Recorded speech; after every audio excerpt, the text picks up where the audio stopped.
Bien, queridos amigos, tengan todos ustedes muy buenos días, buenas tardes, buenas noches, depende de cuándo te conectes, seas muy bienvenido a este tu canal Inti Noticias. Soy Wilmer Domínguez Remar y el día de hoy, ya domingo 6 de diciembre, un nuevo programa para Inti Noticias. Sean todos ustedes bienvenidos, muchísimas gracias por conectarse y si te gusta este video, por favor compártelo, dale un like para que muchas más personas se sigan conectando. Agradecer a todos mis hermanos youtubers, mis colegas youtubers que a lo largo de estos días y esta semana anterior me han ayudado a recuperar los suscriptores porque los suscriptores pues no sabían que nos habían bloqueado. También, por supuesto, desearle todo lo mejor a Hans Salazar y a Rafa Herrera, que han decidido continuar sus propios caminos, ya dejando de ser colaboradores constantes con Vicente Serrano. Vicente Serrano, mi hermano, muchísimas gracias por haber permitido y seguir permitiendo en tu espacio la colaboración de estos magníficos periodistas, de estos magníficos youtubers. Siempre Vicente Serrano se ha mostrado como una persona del pueblo verdaderamente que siempre toma en consideración a los otros youtubers y gracias a su gran popularidad, la de Vicente, cuando jala a alguien a su programa, cuando lo entrevista, cuando lo hace que participe, que colabore, también contribuye a que ese otro canal crezca. Y en ese sentido, doy las gracias a Vicente Serrano por ese extraordinario compromiso que tiene con los otros youtubers. También felicitar a Carlos Federico del canal Conexión MX y Conexión Online, que ya está posicionado en todo México en la sexta posición de canales más vistos. Es el sexto youtuber más influyente, porque es más visto, de todo México. Esto es impresionante. Estás por encima de él solamente campechaneando, ¿ya? En esa lista también aparece, por supuesto, Mauricio y el Chapucero. Muchísimas gracias, amigos, amigas, y comenzamos. Hoy día no se olviden, es domingo y hacemos un programa de tipo filosófico, espiritual, porque tenemos que desconectar para también tener una armonía en nuestra vida. Los temas cotidianos de la política los tenemos que dejar, aunque sea un día a la semana, por salud. Bien, comencemos. Les recuerdo, amigos, que estamos con este libro, El Enigma del Mal, porque el mal se está manifestando de manera espantosa hoy más que nunca. La influencia cultural arimánica y el fenómeno de la posesión. A ver, Wilmer, ¿qué es esto? Escuchemos lo que nos dice Alfred Schutze. En los capítulos anteriores hemos hablado de que el mal actúa no solo directamente a través del obrar humano, como lo vemos, sino también de manera indirecta a través de instituciones de nuestra civilización, donde se manifiesta en una forma objetiva.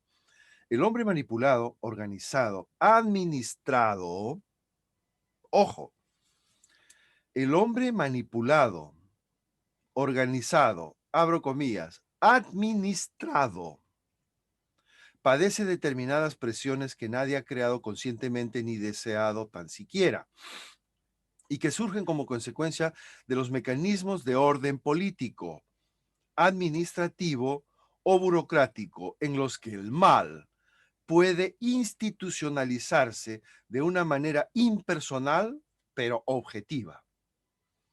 Abro un paréntesis.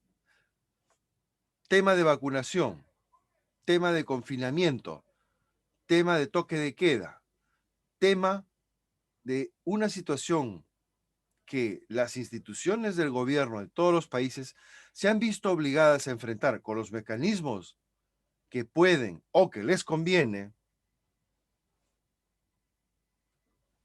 y entramos en una nueva era de la humanidad. Lo decía Alfred Schutze, amigos, ya hace más de... En el 1969 escribió este libro, Alfred Schutze. Fíjense, lo que ya decía aquí, ya llegó.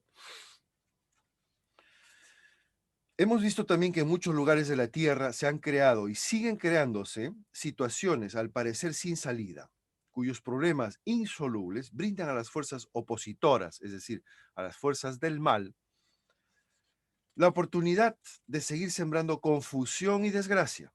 O sea, el mal viene para sembrar confusión y desgracia, ¿ya? Entonces, cuando nos censuran, a mí me han censurado Inti News. Perfecto. ¿Por qué? Porque estaba hablando del tema de las vacunas. ¿Y qué hacía yo? presentar cuál es el origen, los compuestos, de qué manera se han manipulado genéticamente estas vacunas para traerlas a la humanidad, una nueva generación de vacunas. Vale, pues, si me censuran ese canal, y ahora lo vuelvo a decir, me vuelven a censurar, con la única diferencia que ahora solamente estoy haciendo referencia a algo real que ha existido, no estoy dando ninguna mentira, pero lo tengo que decir, pues se contribuye a sembrar confusión. Wilmer, pero eres tú el que está sembrando confusión. ¿Así? Perdón, amigo. Yo lo único que hago es informarte para que cada uno pueda libremente ejercitar justamente ese derecho que tiene a actuar en libertad. El primer paso de la infiltración luciférico-arimánico, existen dos seres opositores a la evolución del hombre, Lucifer y Ahriman. Son distintos, no son lo mismo. El primer paso consistió en anidar en el interior del hombre, valiéndose de su actitud unilateral con respecto al conocimiento. Mira, cuando el ser humano tiene una actitud unilateral respecto al conocimiento, ahí está el actuar, el obrar de estas fuerzas luciférico-arimánicas. Cuando, repito, el primer paso de la infiltración luciférico-arimánica en la humanidad consistió en anidar en el interior del hombre, valiéndose de su actitud unilateral con respecto al conocimiento, manipulando a partir de ahí sus fundamentos morales. Es decir, cuando tú dices, no, yo no creo en Dios, yo no creo en el mundo espiritual, yo soy un científico, punto. Pues eso es conocimiento unilateral. Porque el otro conocimiento en el mundo espiritual también existe y está ahí. Y el ser humano, en su desarrollo, en su progreso armonioso, tiene que beber de ambas fuentes del conocimiento, no solo de una parte. El segundo paso se efectúa a través del pensamiento arimánico. Para que se hagan una imagen, ¿ya? Lucifer y Ahriman, dos, vamos a llamarle así en términos cristianos, dos demonios, ¿sí? Yo le llamo seres opositores a la evolución, porque en realidad la palabra demonio tiene connotaciones que se refieren a un tema religioso. Y esto, yo no estoy hablando de religión. Estamos hablando de antroposofía, y la antroposofía no es religión, es una nueva ciencia, la ciencia del espíritu. Lo he dicho muchas veces antes, lo que hace de algo una ciencia no es el objeto del estudio. El objeto del estudio sería el mundo espiritual. Bueno, pues si tú el mundo espiritual lo estudias de manera científica, se convierte en una ciencia. Lo que ocurre es que necesita los instrumentos adecuados para observar, estudiar esa ciencia. Por ejemplo, la ciencia de la biología es imposible de ser desarrollada si no cuentas con microscopios. Se desarrolló la biología hasta donde se ha desarrollado actualmente gracias a los microscopios.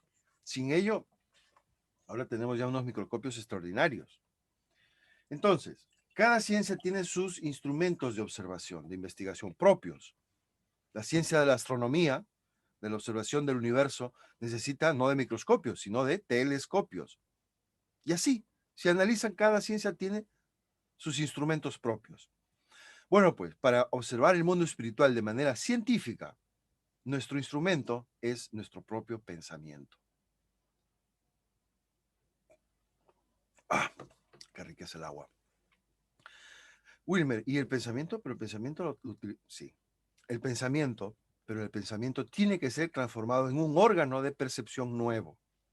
Si lo dejamos como está en la vida cotidiana, el pensamiento no logra convertirse en un órgano para percibir lo espiritual y por lo tanto para poderlo investigar. Es así de simple. Si no tienes el instrumento, no puedes desarrollar esa ciencia. Entonces, para una ciencia necesitas, uno, el método, tiene que ser el método científico de investigación, tiene que ser riguroso, por supuesto, y lo que tú descubras aquí en Perú o allá en México o en Barcelona o en la China, tiene que ser finalmente el mismo resultado, si no, no sería ciencia. Si tú sigues un determinado método, estudiando un determinado objeto o fenómeno, El resultado al que llegues tiene que ser el mismo para todos. Si no, no es ciencia.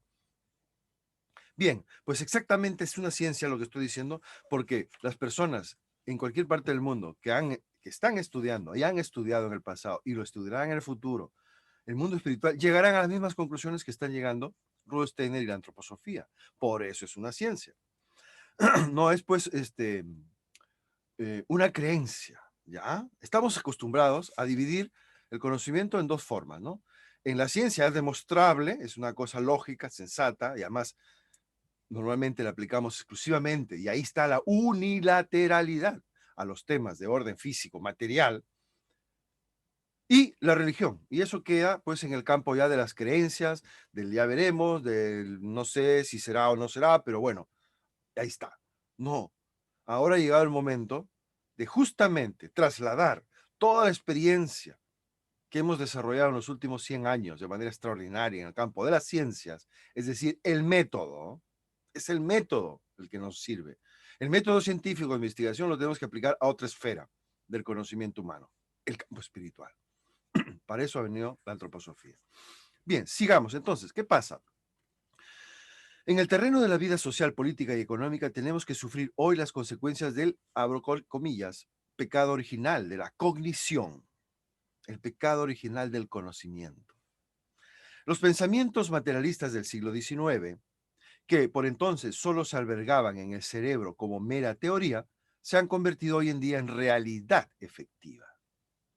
¿Ok? Miren, ¿ah? No podemos entregarnos impunemente a la idea de que el hombre no sea más que un animal, de evolución superior o una complicada máquina.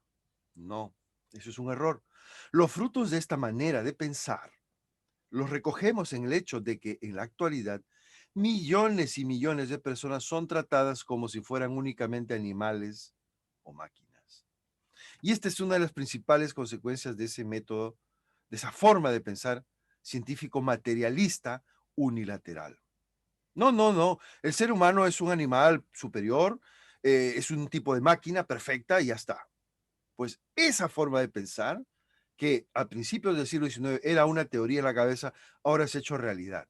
Y hay miles de millones de personas en el mundo que ven la vida así y están convencidas de eso. La mayor parte de las organizaciones civiles y culturales han surgido bajo el influjo de tales pensamientos, también los partidos políticos. Han surgido bajo el influjo de tales pensamientos materialistas o han sido influenciados por ellos. ¿Qué otra cosa podía esperarse sino que en la civilización contemporánea impere aquel poder que como una sombra oscura acompaña al intelectualismo materialista? Y aquí se unen la derecha y la izquierda, ¿eh? Aquí les ataca a unos de una manera y a otros de otra, pero al final llegan a lo mismo. A pesar del dicho, abro comillas, para los pensamientos no hay fronteras, cierro comillas, no existe espíritu teórico que se pueda asimilar impunemente como concepto puramente moral mental del mundo, confiando en que solo se trata de ideas y no de realidades. Ojo, repito, lo traduzco. Toda idea, todo pensamiento que hagas tuyo no queda en el campo meramente mental de las ideas. Estás adquiriendo realidades. El pensamiento crea realidades. Todo espíritu tiene siempre consecuencias prácticas, ya que corresponde a una realidad superior a la física, y esta no es más que un resultado de aquella. La realidad física no es más que el resultado de una actividad espiritual. Eso quiere decir, las consecuencias prácticas de la espiritualidad arimanizada del siglo XIX en adelante, en el cual vivimos ahora, se encuentran ante nosotros en la desastrosa situación mundial de nuestros días. Mejor dicho, pues, la desastrosa actual situación en la que nos encontramos en estos días tiene su origen en un pensamiento materialista arimanizado en el cual la humanidad ha entrado. En ella se ha revelado lo arimánico de una forma objetiva. O sea, el mundo que hemos construido, tal como está, es una forma objetiva de realización arimánica, porque todo lo espiritual tiene el impulso de revelarse y trata de darse una imagen real en la tierra. Todo impulso espiritual trata de hacerse realidad en la tierra. Así sucede también a gran escala con la espiritualidad arimánica. Wilmer, ¿hay una espiritualidad entonces buena y una espiritualidad mala? Bueno, una vez llegado a estos niveles no podemos hablar de espiritualidad buena o mala. No. La naturaleza de Ariman es su naturaleza. Y Ariman es lo que es. Para él no es ni bueno ni malo, es simplemente. Y su naturaleza es permitir el desarrollo de la libertad humana, provocando tentación al ser humano para desviarlo del camino. Él está haciendo su trabajo y Lucifer el suyo. Ambos están ahí, uno a tu izquierda, otro a tu derecha, tentándote uno al materialismo extremo. Para que te hagas una idea, ¿cómo reconoces a Ariman? Ariman es el señor de todo lo que se puede pesar, medir y contar. Ese es Ariman. Grandes capitales, Ariman. Ahora, aquel que te trata de llevar a un mundo ilusorio, de fantasía, que te dice, sí, el reino de Dios está por venir en el futuro y te anula para que actúes aquí, ese es Lucifer. Todo esto de onda de la nueva era, el New Age, todo esto, Lucifer. Hoy en día tenemos que gracias al Cristo, no estoy hablando de religión, el Cristo es un ser universal, es un ser cósmico, que la religión católica lo haya interpretado de una manera es otra cosa. Y muchas iglesias lo han cogido esa figura, ese ser, y lo están interpretando a su manera. Yo no estoy tratando, es difícil tratar de explicar esto. Cristo es un ser de naturaleza espiritual, exactamente como lo es Ariman y Lucifer y otras muchas entidades, seres espirituales. Y para ayudar al ser humano en su camino en la tierra, que tiene que andar entre Ariman, la influencia arimánica y la influencia luciférica, se nos ha enviado al Cristo a la tierra, que hizo carne en Jesús de Nazaret y durante 3 años mostró a la humanidad cómo podíamos vencer la influencia de Lucifer y la influencia de Ariman. A partir de ahí, de ese hecho, de ese acontecimiento histórico, real que aconteció en Palestina, tenemos que cada uno de nosotros, con independencia de la religión, acercarnos a ese hecho, porque si no estaríamos haciendo omisión. O sea, cuando uno quiere conocer la historia, tiene que conocer completamente la historia, no solo la de tu país. Por supuesto que tienes que conocer la de tu país, pero a nivel evolutivo de la humanidad, las fronteras dejan de tener sentido. Entonces, un acontecimiento histórico para toda la humanidad se desenvolvió en Palestina hace exactamente 2020 años y 3 años antes, ¿no? Es decir, en realidad hace 2023 años. Es decir, el momento que el Cristo toma cuerpo en Jesús de Nazaret, en esa famosa imagen que en forma de paloma, Juan el Bautista, que era primo de Jesús, sumerge a Jesús en el río Jordán, y en ese momento el Cristo, el ser cósmico, el ser del amor, el ser que encarna en sí todo lo más perfecto, toda aquella aspiración a la cual el ser humano tiene que encaminarse, todo eso lo encarna el Cristo. Y al encarnar, tomar carne, es decir, entrar en el cuerpo de Jesús de Nazaret, Jesús hace un gran sacrificio, porque no puede haber un cuerpo humano que resista un ser tan de esa potencia, de esa energía, vamos a llamar así, tan inmensa. El ser que asume eso sabe que está condenado a morir. O sea, Jesús iba a morir sí o sí una vez que decide sacrificarse él para que el Cristo actúe en su cuerpo y se pase entre nosotros en la tierra como lo hizo. Esos son misterios, amigos. La ciencia moderna no tiene los medios para investigar eso. Por eso necesitamos la antroposofía. Para eso nos ha sido dada la antroposofía. ¿Verdad que hoy a nadie se le ocurriría negar la ciencia médica, las ciencias biológicas que están cumpliendo un papel fundamental en esta lucha contra la pandemia? Pues tenemos un mal mayor en la humanidad que la vacuna y todas las pandemias que vengan, que es el vacío de nuestra alma, de nuestro espíritu. Cuando uno llega a procesos de depresión, cuando uno se encuentra en un hoyo profundo del desamor, de la desesperación, y todo lo material que te rodea no es suficiente, y entonces te das cuenta que las cosas materiales cumplen su misión hasta un punto y ya está.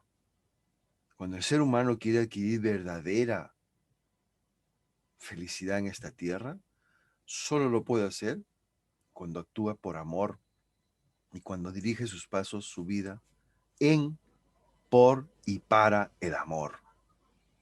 Y en ese camino no se puede separar la libertad. El amor y la libertad van unidos siempre. No puede existir un amor que no provoque y genere libertad. Y al contrario, la libertad no es posible crearla sin amor, sin actos de amor.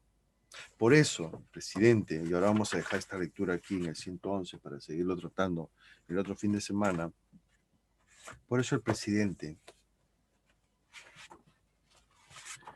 en su libro, hace una economía moral, y esto lo hago para que ustedes vean que todo lo que hablamos de antroposofía tiene coherencia, tiene su contraparte con la realidad que está pasando en México.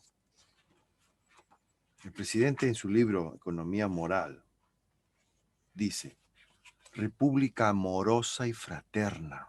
Capítulo 10. Ahí está. República amorosa y fraterna.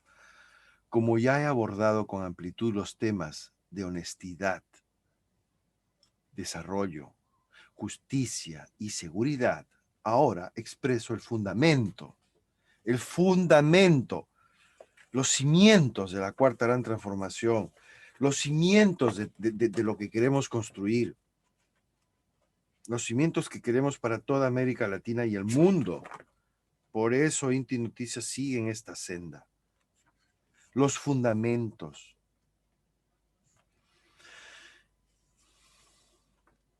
Dice: como ya he abordado con amplitud los temas de honestidad, desarrollo, justicia y seguridad, ahora expreso el fundamento. O sea, no se puede desarrollar nada sin este fundamento. Concepto que he venido definiendo y delineando en años recientes. La república amorosa.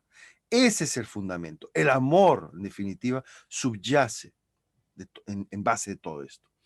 En mi opinión, la decadencia que padecemos se ha producido tanto por la falta de oportunidades de empleo, estudio y otros satisfactores básicos, yo diría derechos humanos, como por la pérdida de valores culturales, morales y espirituales. ¿Por qué menciona Andrés Manuel López Obrador valores espirituales? ¿Ustedes creen que una persona como Andrés Manuel López Obrador no sabe lo que está escribiendo? ¿Por qué creen que menciona espiritualidad? No habla valores religiosos. No son lo mismo. Se parecen, están emparentados, pero no son lo mismo. Por ello, mi propuesta para lograr el renacimiento de México, y yo diría de toda Latinoamérica y el mundo, y esto ya es un agregado mío, tiene el propósito de hacer realidad el progreso con justicia y al mismo tiempo auspiciar una manera de vivir sustentada en el amor a la familia, al prójimo, es decir, a toda la humanidad, amor a la naturaleza, amor a la patria y a la humanidad.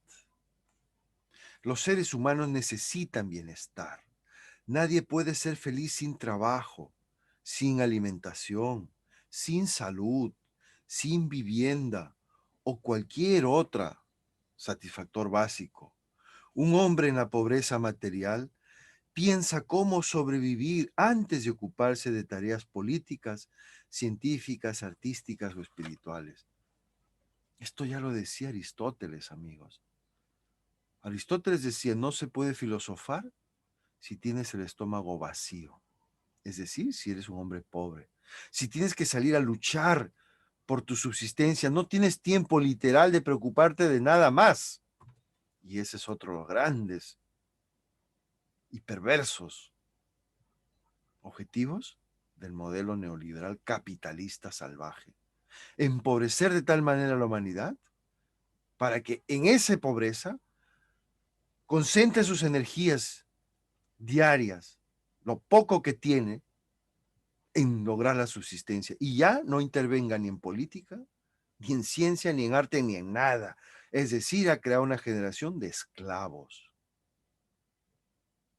Y cuando exclusivamente tú te centras en pensamientos orientados a la realidad política, económica, social, y te olvidas de lecturas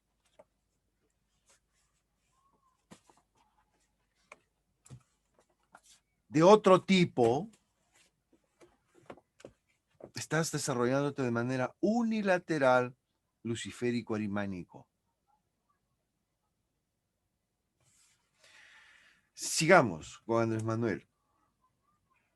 Federico Engels lo explicó magistralmente en su discurso ante la tumba de Karl Marx, argumentando lo siguiente. Así como Darwin descubrió la ley del desarrollo de la naturaleza orgánica, la ley de la evolución, que también aplica al mundo espiritual, en el mundo espiritual, yo diría, la esencia del mundo espiritual es la evolución. Y como la realidad material es una consolidación, una plasmación de lo espiritual, pues evidentemente también la evolución tiene que estar aquí en el mundo material, pues es lógico. Lo espiritual es lo más lógico que existe. Marx descubrió la ley del desarrollo de la historia humana. El hecho, igual que Darwin, descubrió la evolución en los organismos animales, de la naturaleza. O sea, todo está en la antroposofía, con los conocimientos de la antroposofía te permite unir, tender puentes entre todos los diferentes descubrimientos científicos de la humanidad, sociológicos, físicos, cuánticos, químicos, matemáticos, culturales, políticos, lo que quieras y más. Repito, así como Darwin descubrió la ley del desarrollo de la naturaleza orgánica, Marx descubrió la ley del desarrollo de la historia humana. El hecho tan sencillo pero oculto bajo la maleza ideológica de que el hombre necesita en primer lugar comer, beber y tener un techo y vestirse antes de poder hacer política, ciencia, arte, religión, etcétera. Y lo sistematizó en todos sus estudios y trabajos. Pero repito, esto ya está Aristóteles ya lo había mencionado, antes que Marx, mucho antes. Lo que pasa es que no lo desarrolló en un cuerpo de conocimientos como lo desarrolla Marx, esa es otra cosa. Y les repito a los amigos que me han escuchado y me escucharán en el futuro, en una encarnación anterior, Rudolf Steiner encarnó como Aristóteles. Sigamos. Entonces, por tanto, la producción de los medios de vida inmediatos, materiales y por consiguiente la correspondiente fase económica de desarrollo de un pueblo o una época es la base a partir de la cual se han desarrollado las instituciones políticas, las concepciones jurídicas, las ideas artísticas e incluso las ideas religiosas de los hombres y con arreglo a la cual deben, por tanto, explicarse, y no al revés, cómo hasta entonces se había venido haciendo. ¿Sí? Pero el sentido de la vida, y ahora ya termino la frase de Karl Marx, ahora continúa, Andrés Manuel dice, pero el sentido de la vida no debe reducirse únicamente a la obtención de lo material, a lo que poseemos o acumulamos. Una persona sin apego a un código de principios ético-morales, lo agrego yo, no necesariamente logra la felicidad. En algunos casos, triunfar a toda costa y en forma inescrupulosa conduce a una vida vacía, infeliz y deshumanizada. De ahí que deberá buscarse siempre el equilibrio entre lo material y lo espiritual. Procurar que a nadie le falte lo indispensable para la sobrevivencia material y cultivar los mejores sentimientos y actitudes hacia nuestros semejantes. El amor. Cultivar el amor. Desarrollar el amor. Cuando hablo de una república amorosa, continúa Andrés Manuel, con dimensión social y grandeza espiritual, propongo regenerar la vida pública de México. Y yo propongo regenerar la vida pública de América y del mundo, mediante una nueva forma de hacer política, aplicando en prudente armonía 3 ideas rectoras: honestidad, justicia y amor. Honestidad y justicia para mejorar las condiciones de vida y alcanzar la tranquilidad y la paz pública. Y el amor para promover el bien y lograr la felicidad. Como hemos sostenido más de una vez, la crisis actual se debe no solo a la falta de bienes materiales, sino también a la pérdida de valores. De ahí que sea indispensable auspiciar una nueva corriente de pensamiento para promover un paradigma moral del amor a la familia, al prójimo, a la naturaleza, al país, a la humanidad. La descomposición social y los males que nos aquejan no solo deben contrarrestarse con desarrollo y bienestar, y mucho menos con medidas coercitivas. Las acciones para mejorar en lo material son importantes, pero no bastan. Es preciso también fortalecer los sentimientos humanitarios. José Martí, en el prólogo al libro La decadencia de la mentira, la importancia de no hacer nada, de Oscar Wilde, sostiene que le parecían abominables los pueblos que por el culto de su bienestar material olvidan el bienestar del alma, que aligera tanto los hombros humanos de la pesadumbre de la vida y predispone gratamente al esfuerzo y al trabajo. A partir de la reserva moral y cultural que todavía existe en las familias y en las comunidades del México profundo, y apoyados en la inmensa bondad de nuestro pueblo, estamos emprendiendo la tarea de exaltar y promover valores individuales y colectivos. Es urgente revertir el actual predominio del individualismo por sobre los principios que alientan a hacer el bien en pro de los demás. Sé que este es un tema muy polémico, pero creo que si la regeneración moral no se pone en el centro de la discusión y del debate, no iremos al fondo del problema.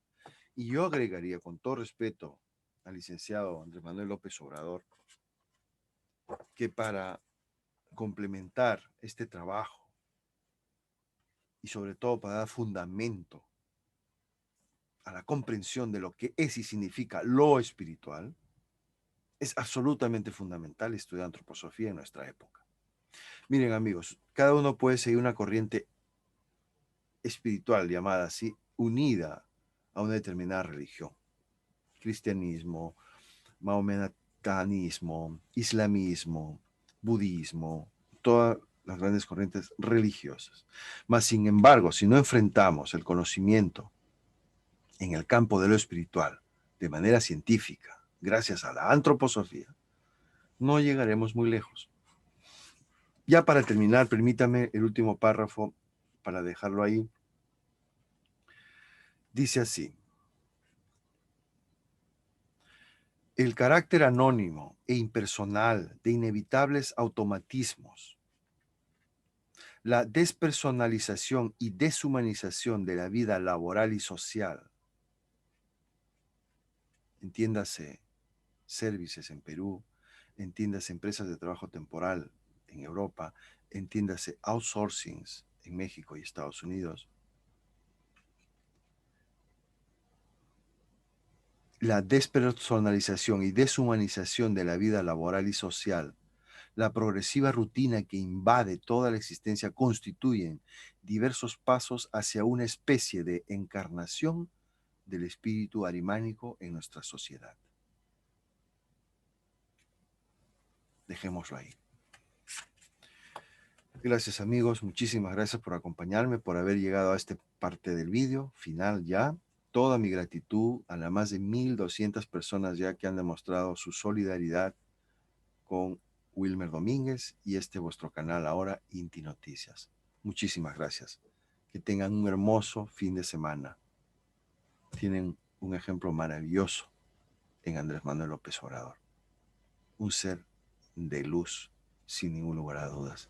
Y también quiero hoy brevemente mandar un fuerte abrazo para Karen Cotrina, que está luchando por su vida literalmente allá en Perú. Hasta Tarapoto, querida Carmen. Karen, un fuerte abrazo. Todo mi amor, mi cariño, mi admiración por usted. Una joven abogada, política, que va a salir de ese oscuro proceso depresivo en que muchas veces, muchas personas hemos, y me incluyo yo, caído. Son procesos que muchas veces necesitamos pasar para descubrir nuestro verdadero ser esencial.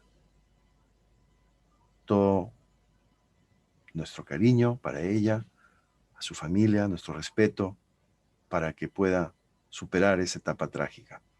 Con esa idea hice el día de ayer un pequeño vídeo, los he subido, sobre un tema ruso. El pueblo eslavo en general, no solo el ruso, todos los pueblos eslavos tienen como misión desarrollar la siguiente época cultural, la que sigue a la actual.